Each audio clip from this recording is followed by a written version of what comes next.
అనే కాదండి, ఏ ప్రాబ్లం ఉన్న వాళ్ళకైనా ఖచ్చితంగా పరిష్కారం దొరుకుతుంది.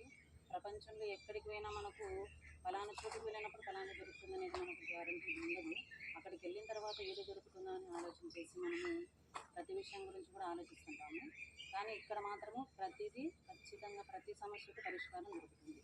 మానసిక సమస్యలు కానీ, శారీరక సమస్యలు కానీ, ఏ హెల్త్ ఇష్యూకైనా కూడా ఇక్కడ ఖచ్చితంగా పరిష్కారం అనేది దొరుకుతుంది అన్నమాట.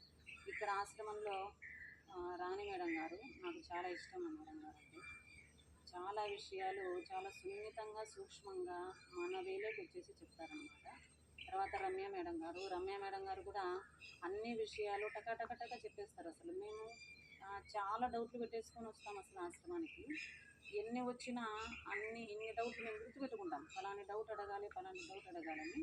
కానీ మేడం గారు మాత్రము డౌట్ అలా వచ్చేసిందో లేదా టక ఆన్సర్స్ చెప్పేస్తారనమాట.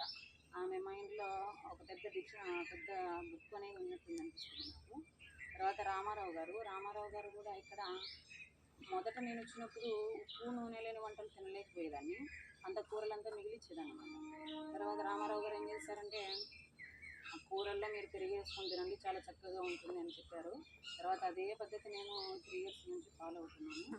ఇప్పుడు రెండోసారి వచ్చాను ఇక్కడికి, వస్తూ మా ఫ్రెండ్ ఇంటికి వచ్చాను. తర్వాత యోగా మాస్టర్ గారు ఇంత ఆనందంగా వినోదాత్మక భరితంగా ఆరోగ్యం సెట్ చేసుకోవడం అనేది యోగా ద్వారా అనేది నేను జీవితంలో ఎక్కడ చూడలేదన్నమాట. ఎక్కడికి వెళ్ళినా యోగా ఎలా చెప్తుంటారంటే చాలా స్ట్రిక్ట్గా చెప్పేవాళ్ళు. పక్కకు చూడకూడదు, పక్కన మాట్లాడకూడదు, అది చేయకూడదు, ఇది చేయకూడదు అని చాలా స్ట్రిక్ట్గా చెప్పేవాళ్ళు అనమాట. భయానక వాతావరణంగా ఉండేది నాకు అసలు ఎక్కడైనా యోగా నేర్చుకోవాలంటే. కానీ ఇక్కడ మాత్రం చాలా సరదాగా ఆడుతూ పాడుతూ నవ్వుతూ అన్ని రకాలుగా యోగా అనేది బాగా నేర్పిస్తారు యోగా మాస్టర్ గారు.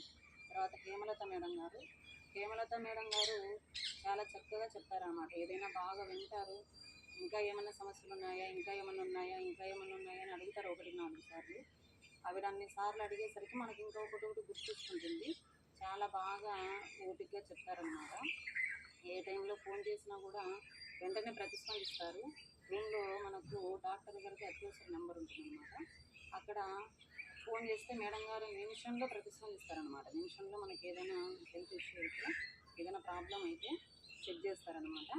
తర్వాత మనకు అందరూ కూడా ఇక్కడ రమ్య మేడం గారు కానీ, వెంకటరమణ సార్ కానీ, స్టాఫ్ కానీ, ఇక్కడ మసాజ్ చేసేవాళ్ళు కానీ ప్రతి ఒక్కరూ అన్నమాట. అసలు ఇక్కడ ఫ్యామిలీతో ఉన్నట్టు ఉంటుంది, అసలు ఆశ్రమానికి వచ్చినట్టు ఉండదు. ఇక్కడికి వచ్చాక మా ఫ్రెండ్ ఒకసారి కాల్ చేశారనమాట. రెండోసారి వచ్చినప్పుడు ఎలా ఉంది ఆశ్రమము, ఏం చేస్తున్నారంటే, ఏంటి ఎలా ఉండడం ఏంటి, నేను పుట్టింటికి వచ్చాను, మెటీరియల్ నుంచి పుట్టింటికి వచ్చాను కాబట్టి చాలా బాగుంది, పుట్టింట్లో ఉన్నంత సంతోషంగా ఉన్నాను నేను చెప్పానమాట. అందుకే నేను అందరికీ కూడా సజెస్ట్ చేస్తాను. దాదాపు నేను 3 years బ్యాక్ వచ్చిన తర్వాత ఒక 100-150 మందికి చెప్పింటాను నేను, మీరు ఏ హెల్త్ ఇష్యూ వచ్చినా ఫస్ట్ మంత్రాశ్రమాల గారికి వెళ్ళండి.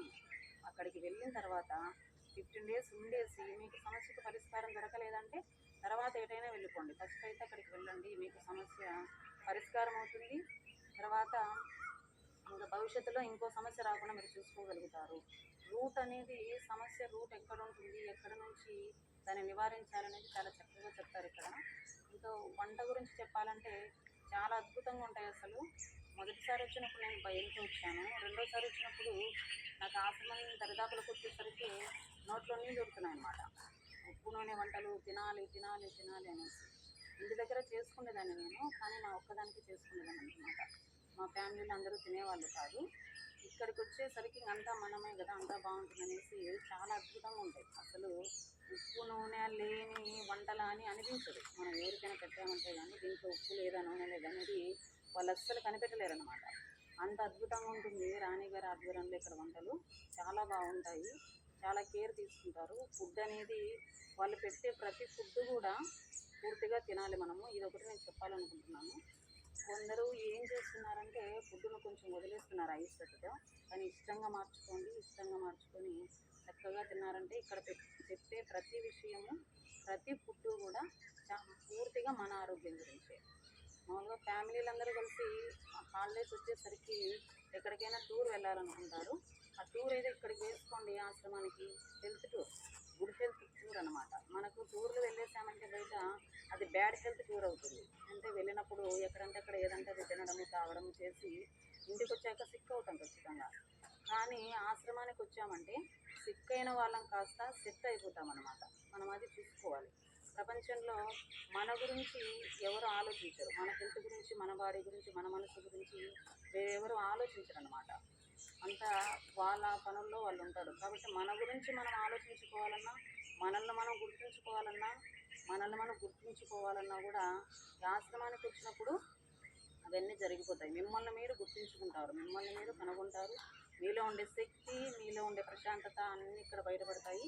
కాబట్టి అందరూ తప్పకుండా ఎప్పుడు సెలవులు వచ్చినా, ఎప్పుడు అవకాశం వచ్చినా, అవకాశం రాకపోయినా సరే ఖచ్చితంగా అవకాశం కల్పించుకొని ఇక్కడికి వచ్చేసేయాలి. మనము తిరుమలకందు వెళ్తూ ఉంటాము. ఖచ్చితంగా బుక్ చేసుకొని టికెట్లు లేవా ఉన్నాయా అని చూసుకొని బుక్ చేసుకొని వెళ్తూ ఉంటాము. కానీ ఆ విధంగా ఇక్కడ బుక్ చేసుకోవాలి మనం. నేను తిరుమల తిరుపతికి అయితే వెళ్ళలేదు ఇంతవరకు, ఎందుకంటే సయాటికా ప్రాబ్లం వల్ల. కానీ ఇక్కడికైతే నాకు ఇది దేవస్థానమే అనమాట. నాకు ఇది దైవస్థలమే ఇది. ఖచ్చితంగా ఈ ఆశ్రమం దర్శనం కోసమే నేను ఒక 2 ఇయర్స్ నుంచి ట్రై చేస్తూ బుక్ చేసుకొని వీలు కల్పించుకొని వచ్చానన్నమాట. ప్రత్యేకంగా ఆశ్రమవాసులందరికీ కూడా ప్రత్యేకంగా ఓకే.